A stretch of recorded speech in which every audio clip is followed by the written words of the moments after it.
City station कडून मी आलो आणि आता मेट्रोकडे जात आहो।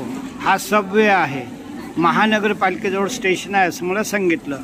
मेट्रो स्टेशन आहे का पाहतो, नाही तर रस्ता क्रॉस करून जावं लागेल।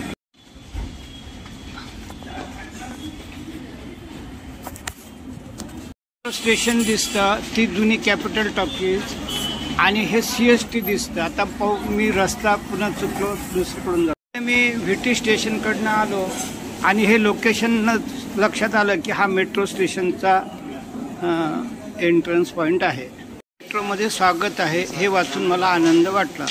हे बाहेर जाण्यासाठी रस्ता आहे। हा मुख्यमंत्र्यांनी सांगितलं होतं की एक मुंबई एक तिकीट, रेल्वे बस सर्वीकडे चालणार। या ठिकाणी आता ही सर्व मेट्रो सुरू झालेली आहे, पण माझा पार्ट फक्त छोटासाच आहे शेवटचा। हा CST ते विधान भवन। जाऊया आता। मेट्रोच्या ज्या लाईनी आहेत त्या दाखवल्या आहेत। बॅलार्ड इस्टेट ते स्टर्लिंग, CST ते मनीष मार्केट, महानगरपालिका ते police office, fashion street, Mumbai press club. पैस आता मी विधान भवनकडे जातो। आता तिकीट काउंटरला जातो। अशा रीतीने मी हे 20 रुपयाचं तिकीट काढलं, पण मला इथं काही ते मंत्रालय दिसत नाही।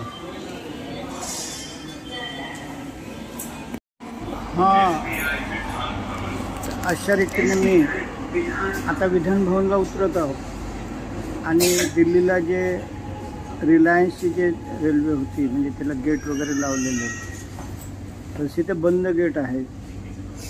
त्यामुळे ते सुरक्षितता खूप वाटतं, कोणाला आत्महत्या वगैरे नाही करता येणार। अशा रीतीने मी उतरलो आणि आता वर जात आहो। मी सुखकर प्रवास करून आलो आणि ह्या स्टेट बँकेत पोहोचलो।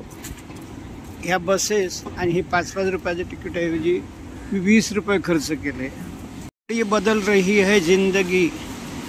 1985ला 50 पैशाच्या बसचा विचार यायचा, आता हे 20 रुपये तिकीट झालं। पण ACBCमुळे आणि इकॉनॉमी बदलल्यामुळे आनंद वाटला।